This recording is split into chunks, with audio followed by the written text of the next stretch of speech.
This week on Motorhead Garage, Brian and John upgrade the dash on an 84 pickup and clamp some hoses. And later on, we're increasing throttle response and adding some secret sounds. Next on Motorhead Garage, presented by Dustless Blasting.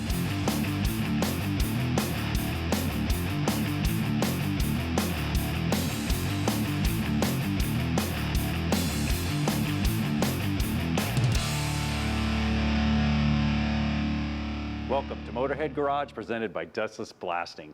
Well, we got this gorgeous 1984 pickup truck in the shop today, and by all looks of it, well, it's in perfect condition until you sit down in the driver's seat. You know, you look at the dash cluster and, well, what can I say? It's a 1984 dash cluster. It doesn't look good. So we're going to replace it today, and I'll take you through the process. You know, it was pretty simple. We went ahead and we started, and we took the bezel off around the dash, and when we got the bezel off, we had to drop the steering column, so we went down to the lower panel and got the lower kick panel off down there, and then it was just a matter of taking a few bolts off the column to hold it so we can get some clearance. Once we got the column dropped down, well, we went back up to the top, and we got the dash bolts out, pulled the radio out, and we're ready to pull the dash cluster out. There's just a couple of things behind there I need to get to, but I'll go ahead and pop it out at this point. And you have to manipulate it a little bit, pull it up like that, and then when I pull it back, you got a light bulb back here on plug, and then you also got the speedo cable that goes back there, and one little light bulb on that side, and then voila, the whole dash cluster comes out. Now, like I was saying, this thing's pretty tired. I mean, you can see it's all worn. It doesn't look good. You know, it's not indicative of the truck. The truck looks phenomenal. So what I'm going to do is I'm going to take this over to the bench. The guys are going to replace it with a brand new dash panel. Well, gentlemen, like always, the heavy lifting's done. I have your dash cluster and a little casualty on the removal process. John, the butcher strikes again. Thank you, sir. You're welcome. You know, so Steve, we have this dash here. Obviously, you know, truck's beautiful and everything, but the dash is 30-some years old. It needs help. It's tired. It's well worn and it's in need of repair. So what we're going to do is while we're cleaning it up, we're going to do a tachometer conversion in it. That'll make us have to move our fuel gauge down to the corner here that's unused. And the nice thing about this is that because the tachometer housing is different than the stock housing that was in this truck, we're actually going to get to fix some of the stuff that was broken on this housing, like the tab that mounted over here, and this piece that busted off here that John handed you. Yeah, for the shift indicator. Yeah, because the shift indicator probably wasn't working previously, and now we'll get that to work too. So we'll take care of a bunch of stuff. At the same time, we're going to get a tack in there. Perfect. So we're going to start blowing this thing apart. Yeah, let's just start pulling it apart, and we'll show everybody kind of how that goes along the way, and move some clips around and replace the printed circuit. Beauty.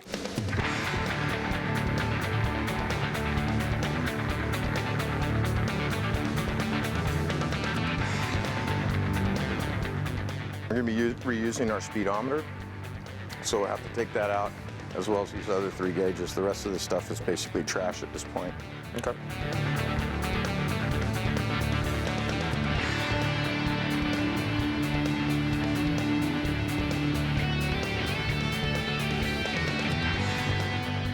It's worth mentioning that probably as you're taking this apart, you're going to want to really pay attention to how the disassembly happens, so the reassembly can kind of go step by step in reverse. Correct lenses in the correct place. Right, yeah, one of these is red, one's amber, so make sure you do that. We had to pull all these clips out, and we're going to be reusing those. Also, one of the things is, you know, don't put the whole dash back together with 30-year-old bulbs in it. Replace your light bulbs as you go back together. You know, we've got replacements here, so we'll stick those in. But really now, it's just a matter of reversing the process we just did.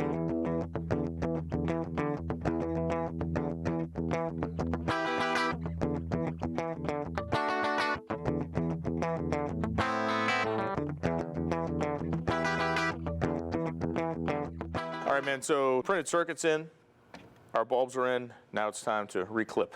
Yeah, so we're going to stuff these clips in, and the key to this is kind of making sure that the clips are going in oriented so they're making contact with the printed circuit. And once again, this is one of those things where pay attention when you're taking it apart. So this is a bit of a Chinese puzzle, and if you don't pay attention when you take it apart, you could run into some issues like maybe get these the light sockets in the wrong spots or whatever and that kind of thing, because they don't all get used. So let's clip this back together.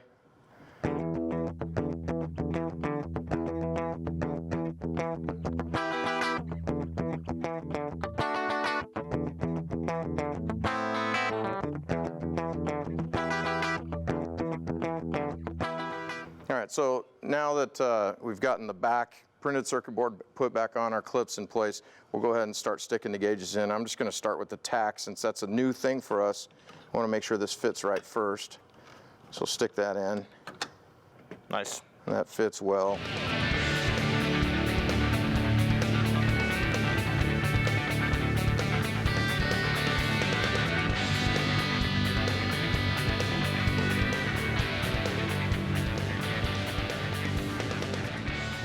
Well, Steve, we got the gauges all bolted in now, so really what we got left is just kind of putting the bezel on and then the nice lens on top of it, right? Right, and then we'll put our shift indicator on last and do a quick reveal. Nice. I think it's going to look pretty sick. It should look pretty sick, especially because the rest of the outside of the truck's so beautiful. It's really going to kind of match the whole rest of the deal.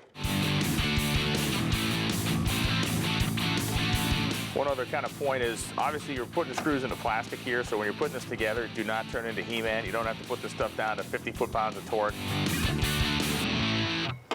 All right. Bingo. So where once lived a fuel gauge here, now is our tachometer, and we've taken the tachometer and put the fuel gauge over in the factory spot that it would have been in if this truck had been optioned with a tack from the factory.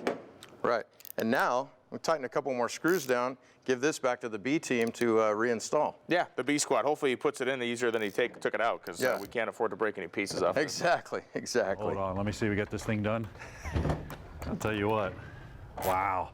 Well, thank God Steve was here, because Brian, yeah, this is not your style of work here, man. This thing is beautiful. Well, what I'm going to do is I'm just going to take it over to the truck, go ahead and reassemble it. Just be careful, like they were saying, all those pieces that go in there, you have to be gentle reassembling it. The reverse procedure of taking it out. Once it's in there, you know what? The truck's going to look as good inside as it is outside. But stick around. There's plenty more Motorhead Garage right after this break.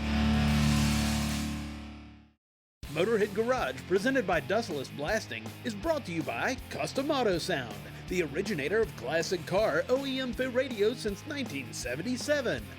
Under the Sun Inserts, grill inserts for Jeep Wranglers made in the USA by Jeep lovers. Borla, the world's most winning exhaust.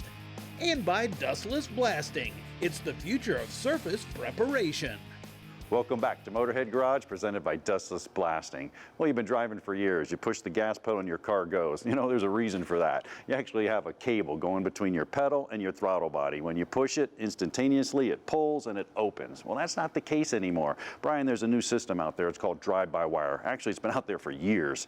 And what's happening here is you have an accelerator pedal position sensor right there, and it's a potentiometer. It's just sending a signal. You have no connection to the actual throttle body itself. It runs through a computer, and when it does that, the computer then runs a stepper motor over here, and it opens up your throttle body. Now, Brian, with that system comes a lot of lag. I mean, you push that pedal, it takes a minute for all that thought process to happen to open that throttle body. Yeah, and that's where the Sprint Booster version 3 comes in. So what Sprint Booster has done is developed a product that is right here. That's actually what you're looking at. The Sprint Booster is effectively a jumper cable, if you will, that attaches directly to the throttle pedal, connects into the wiring harness of the vehicle. The same plug that was on this pedal, it accepts that. And what it does is it gives you the ability to kind of tune your throttle pedal. So you can leave it in stock mode, as you can see right here with this controller. There's no lights on, it's stock. So when I hit the gas pedal, throttle kind of steps its way open. Now, you see how slow that is when you push the pedal? It's taken a while. It's got to go through the accelerator pedal, the computer decides when to open it, and the manufacturer builds that in. You know, they don't want to tear up their cars. They don't want that throttle open, and they don't want you doing those burnouts and stuff. So this is huge. Yeah, we like performance, and it helps more fun, responsive driving. So now we can actually activate the unit here. And if you notice this number on the display, you have 9 different settings within both sport mode and race mode. So if you set it in sport mode, you can go 1 to 9, race mode 1 to 9. So we saw how slowly the throttle body moved in the stock position. Noted it's quicker there in sport mode. Much faster, but not yet instantaneous. Now watch this. We go to race mode.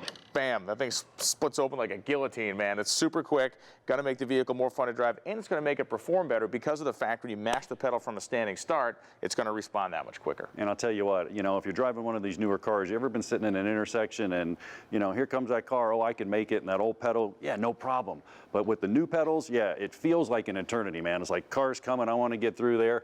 That's what used to happen with the actual cable. Sure. You hit it, it would happen. When you feel that, it's like, oh boy. Super easy install. We're actually going to put the Sprint Booster in this Toyota pickup truck behind us and give you a real-world test to show you exactly how quick this baby gets on the street from going stock and then adding the sprint booster. And the install is nothing to it. I mean, it's a plug and play. What you really want to do is you want to open up the doors, wait about 10 minutes, key off. That powers down the ECU, then plug it in, fire it up, and you're good to go. Set the mode you want to go in. You also have valet mode, and you can also set it where, you can get in there and it doesn't do anything at all, lockout mode. So it's really cool. So let's hit the test drive. Let's do it.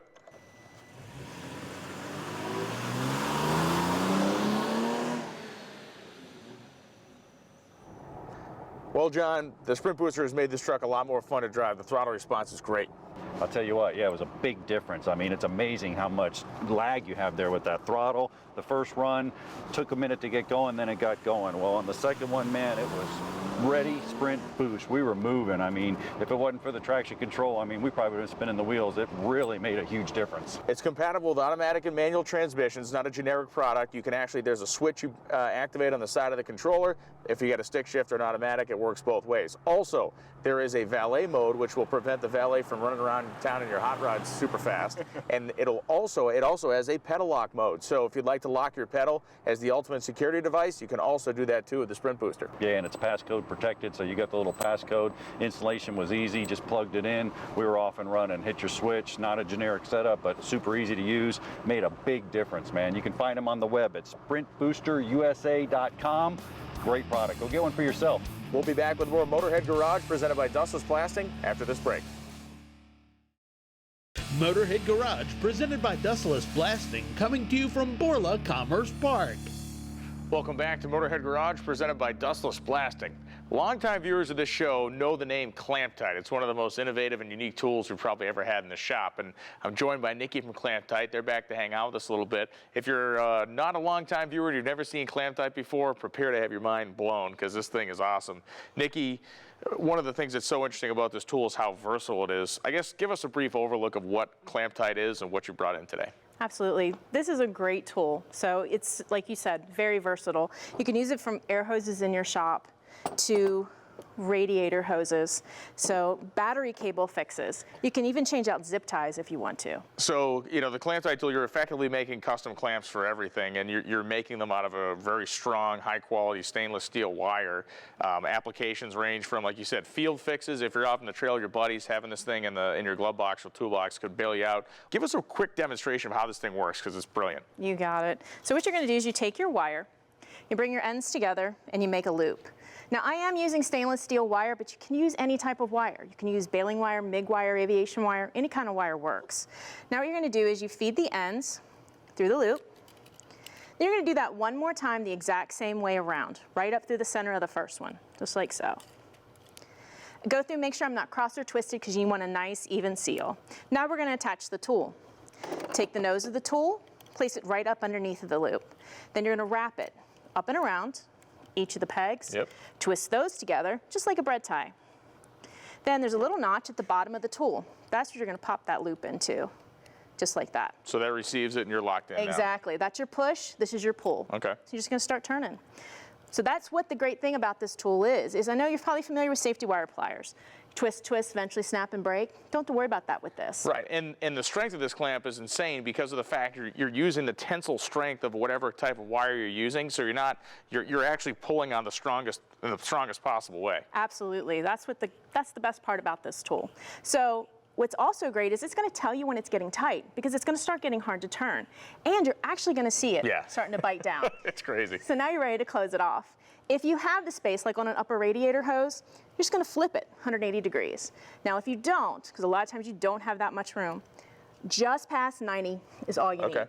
Cut the wire on both sides, tool drops away, tabs left standing, you bend over. That's your hose clamp. Finished look. Yep. So let me show you how you completely, all the way over, loosen the nut, pull the tool away, just cut it about 1/4 of an inch, bend them down. Bam.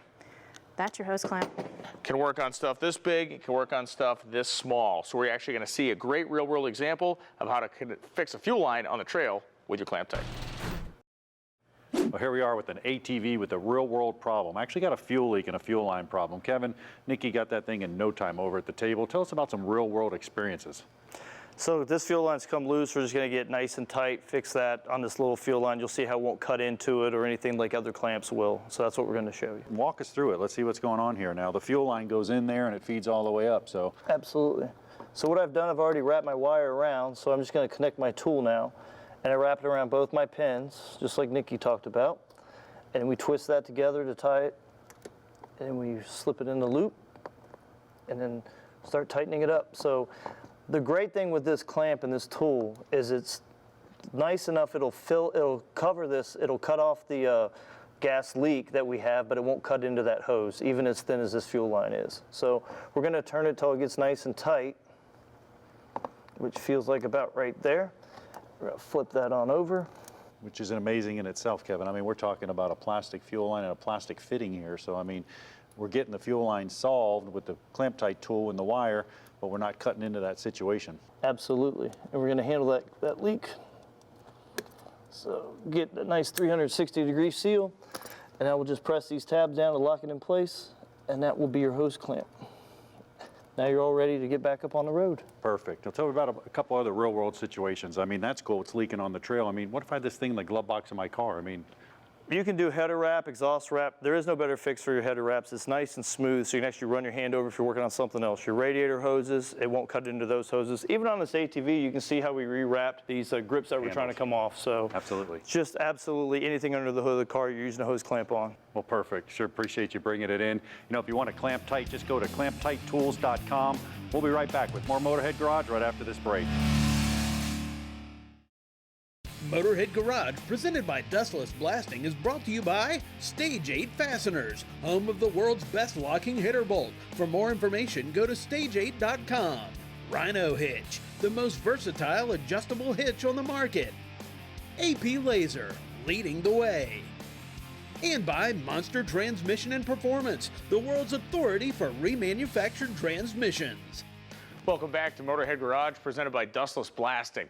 We get this great little square body GMC pickup truck in the shop for some audio work, and it's audio work that's different than the audio work we've done in the past, but it's from the same people. Custom Auto Sound has come up with a great new system. They call it their secret audio system with SST technology, and that SST stands for Stealth Sound Technology. What this is basically is a radio system that can be integrated in anything from a street rod or a hot rod or even a truck like this. It's going to be a very clean install, and it's not going to take up a lot of room. What is it? Very simply put, you have a remote mounted radio and amplifier unit here that we're going to put behind the seat in the cab of the truck. It comes with all the same great features you've come to expect out of Custom Auto Sound, 30 preset channels, 18 FM, 12 AM channels, and then of course you have all the great modern technology involved, Bluetooth, hands-free calling, you can charge your cell phone off of it, and it's all basically plug and play. We're talking CD changer control, you name it, this baby does it. This unit will be mounted behind the seat. The only thing that you'll be able to see in the truck is this guy right here. This is the commander module, and as you can see, it's a nice little LCD screen. Does everything you need it to do. It'll tell you what radio station's on. It'll actually, if they're transmitting that data, will actually tell you the song and all the other information you get in any other modern radio. The last great feature, this guy. Remote control, baby. So you can have this remote control mounted wherever you want. You could basically hide the commander if you wanted to. You would never see it. You'd be able to change your channels and work your way through the modes right from the remote.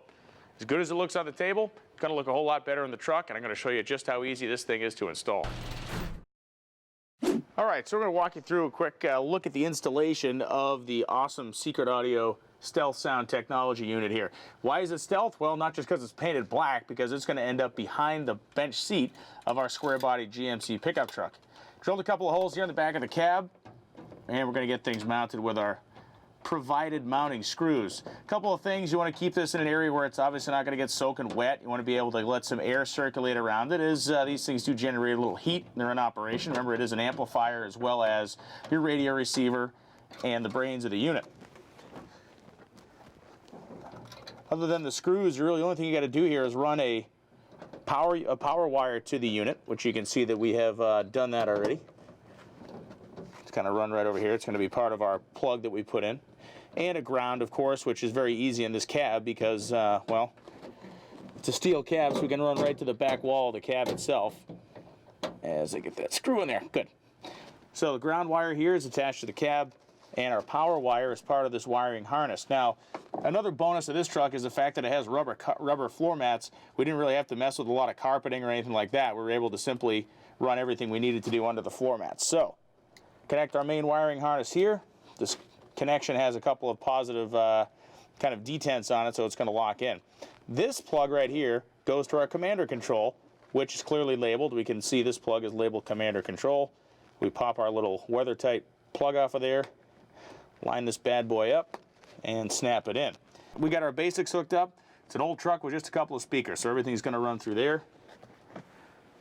Seat goes back, and what do we have left to do? Well, the commander unit, which, as you can see, we fixed this bracket, nice little bracket to the bottom of the dash.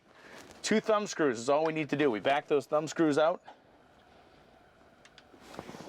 and the commander unit is going to slide right up into the bracket. The thumb screws go in nicely right there. And the cool thing here too is obviously you can angle this thing wherever you want it. And because it is remote control, if you wanted to hide this thing completely and say put it in your glove compartment or anywhere else, if you wanted to get real creative, we probably could have hid it here in the old ashtray if we wanted to. Remember that wire we hooked up to the back of the unit? Well, here it is in the front. So, once we line up our plug here, go in there. Now, only thing we've got left to do is, John, you gonna hook the battery up for me, bud? Anytime you do anything electrical, of course, you want to disconnect the battery, make sure you don't have any problems. You don't want to be shorting anything out or shocking yourself in here. Okay, John's got us fixed. Flip our key on, get a little power going. We can see our indicator lights come on. And now we're going to hold our power button down. And we should see our screen light up. There we go. So the screen's lit up. I basically have a couple of steps left here to get myself programmed in, and we'll be listening to the radio, controlling our CD player, whatever else we want to do. Thanks for watching Motorhead Garage. If you have a product you want to see in the shop, email Jeff@masterstv.com, and maybe you'll find yourself here in our shop with your cool product or invention. We'll catch you next week on Motorhead Garage. See you then.